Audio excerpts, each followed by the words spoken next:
Hi everyone, delonewolf here and welcome back to the Sunday Recap, my weekly vlog where I talk a bit about my last week in games.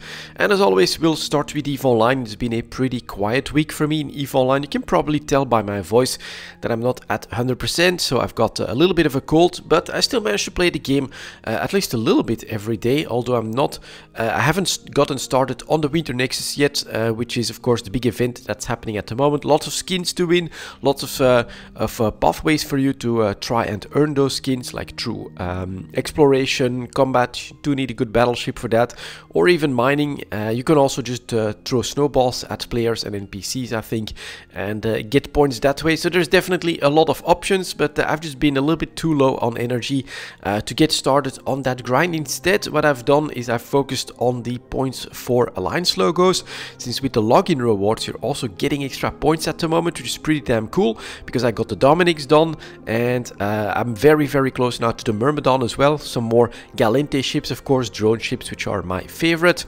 And I managed to get the one for the Astero as well. So I also built an Astero. I'm basically ready to do the exploration track for the Winter Nexus event. Just have to get started on that one.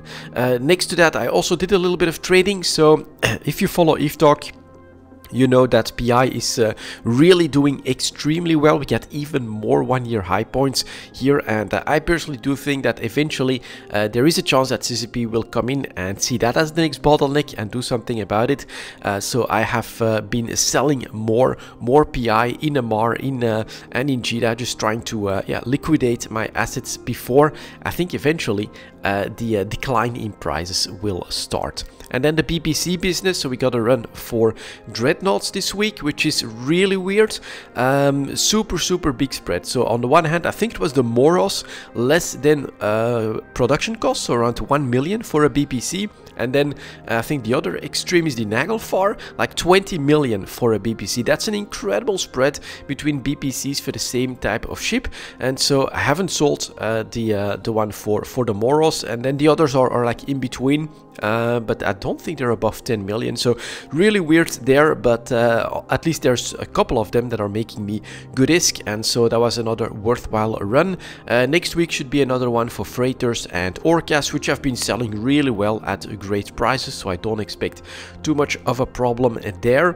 And then yeah, my PI of course is keeping that up on a daily basis, but for now I'm spending most of my time in the trade hubs, gathering those points for the alliance logos. There's definitely still a couple that I want to get, and then I'm also trading at the moment, mostly selling stuff, getting into that liquid cash so that we can get in at good prices for the right market segments. And I do hope that we see a little bit of volatility come back to the Tech 2 ships as well, because I have a decent amount of those lying around, especially in Jeddah. So overall, yeah, I'm in trading mode at the moment in EVE Online, and it's been going pretty well, but that also doesn't require too much energy. So that is the way that I've been playing EVE Online over the holidays. It is of course the holidays, so Merry Christmas to all of you, and I hope that you have very pleasant holiday seasons in good health.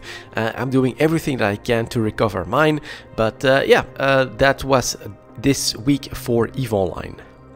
And next to EVE Online, I also played a little bit of Path of Exile. Now that was mostly at the beginning of the week, when I still had a little bit of energy, and I've basically been trying to make a gold dot character, focusing again fully on damage, but also area of effect. And I think it's a pretty cool character, but again lacking in defenses.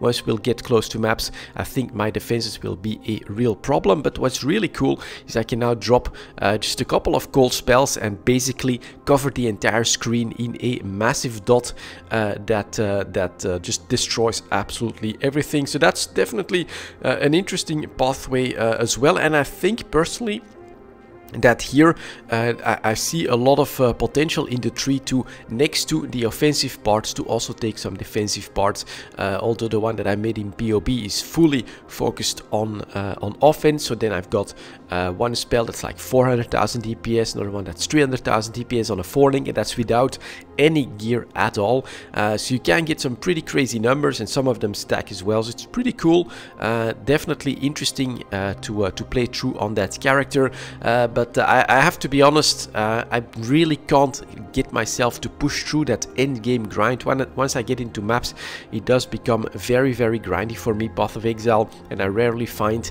the energy to put even more time in a single character to like grind my my gems to level 20 or get the character into like the 90s or something like that. Very hard for me to find that motivation.